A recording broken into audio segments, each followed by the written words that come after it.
Due to adult sexual subject matter, this program is intended for mature audiences. Viewer discretion is advised.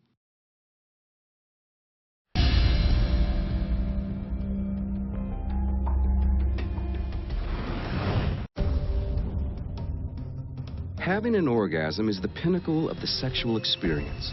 It is what motivates the very act of sex. What usually follows is a feeling of relaxation and satisfaction. But what if the need for orgasm never stopped and never brought any sense of relief? Jane lives in the northeastern U.S. and has chosen not to disclose her identity. I grew up outside of Boston, and I have immigrant parents, Irish, on both sides. We went to Catholic schools. We went to church a lot. But there was no church sermon that could help Jane deal with a startling sexual condition that began when she was just a child. I realized I was continually aroused. I didn't talk about it. I didn't ask anybody about it. I felt a little different. I felt on the edge of not being normal in terms of being a woman. I was like, why am I always feeling like this? And the only way to relieve that frustration is with frequent self-stimulation. When I first felt that way, I was like, am I a nymphomaniac? Jane does her best to cope with the strange sensations. But as she grows into adulthood, her bouts of arousal become increasingly difficult to manage. It could just kick in driving the car. If you're driving a couple hours, you just have to take care of it by self-stimulation. Jane is reluctant to discuss how many times a day she masturbates. It could be a lot. To take care of it could be a lot. I'm a little hesitant to put a number on it or to describe a day, but it could be, a good number of times. It all depends on the situation. But when her condition is at its worst, even masturbation can be futile. There have been situations, there was a period of time, it was ridiculously annoying. It did not abate no matter what, and it was just insane. For years, Jane manages the condition in silence, until one day, while surfing the internet, she stumbles across an unusual sexual disorder. When you do research, you end up coming across other topics, and one of them that came up was persistent genital arousal syndrome. And of course, I was immediately interested in that. Jane's research eventually leads her to Dr. Irwin Goldstein, who's finally able to put a name to Jane's affliction.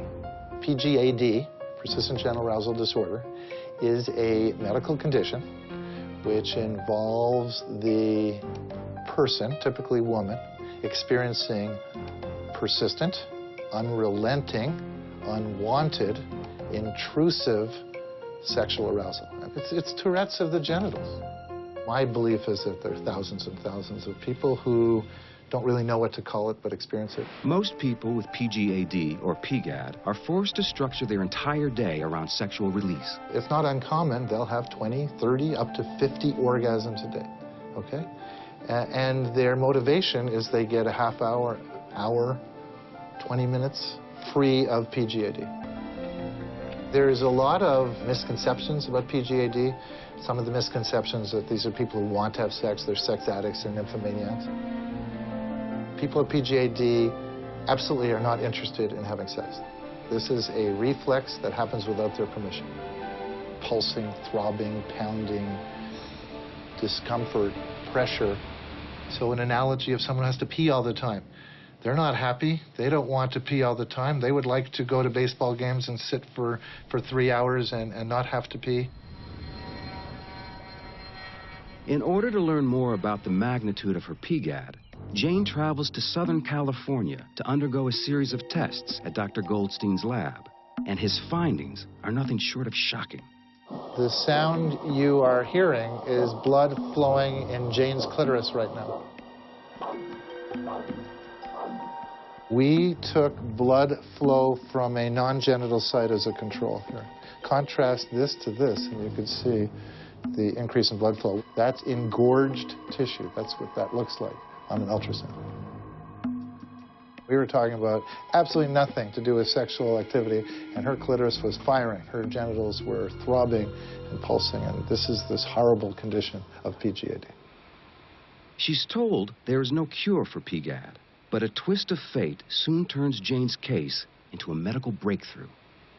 I have one of the best neighbors in the world, and she won a trip to go to Hawaii, and she asked me, do you want to go to Hawaii with me? And I thought about 3 seconds and said, yes, I am going to Hawaii. Of course, I'm very excited to go, but I also have this PGAD situation. That caused me a little angst, because what would happen if things needed to be taken care of, and unless I was taking a shower, I would be wherever this lady was. Coincidentally, at the same time, Jane is trying to quit smoking cigarettes. The physician says, I think you should stop smoking. Here is a drug. The name of the drug is varenicline tartrate. I realized it mid-vacation that the varenicline was actually working for the PGAD, and it was awesome. I was like, this is probably how the rest of the population feels every day. It was amazing. The relief is an unintended but much appreciated side effect. It also may one day serve as a breakthrough in the treatment of persistent genital arousal disorder. This drug stops the synthesis and release of a very important chemical called dopamine.